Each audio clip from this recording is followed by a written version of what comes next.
Hotel Hyatt Place Makassar menyajikan berbagai makanan Nusantara selama Ramadan 2024. Hotel yang terletak di Jalan Jenderal Sudirman, Kota Makassar ini mengangkat tema Wonderful Nusantara. Berbagai makanan khas dari berbagai provinsi di Indonesia disiapkan. Mulai dari Sumatera Barat, Jawa Barat, Jawa Tengah, Jawa Timur, Jakarta, dan Makassar. Bukan hanya menu Nusantara, Hyatt Place Makassar juga menyajikan berbagai makanan Timur Tengah, seperti nasi biryani. Chef Hyatt Place Makassar, Fajar Syahru mengatakan bahwa pihaknya juga menghadirkan live cooking tiap harinya.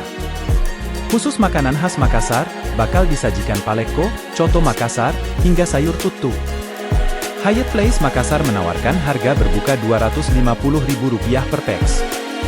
Dengan harga tersebut, pengunjung sudah all you can eat atau makan sepuasnya. F&B Manager Hyatt Place Makassar, Eko Fitrianto menambahkan, target pasar untuk berbuka adalah keluarga hingga pebisnis. Eko menyebut, respon masyarakat di hari pertama Ramadan sangat baik.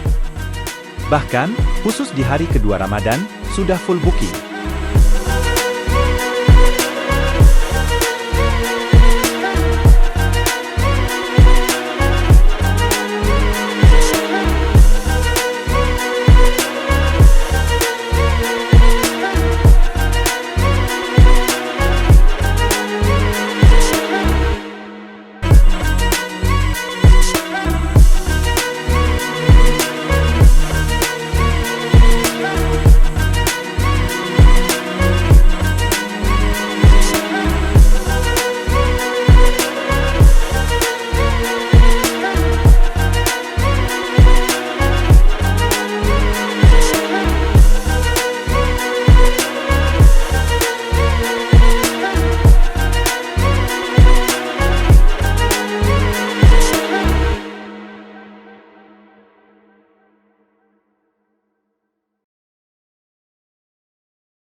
Download Tribun X sekarang, menghadirkan lokal menjadi Indonesia.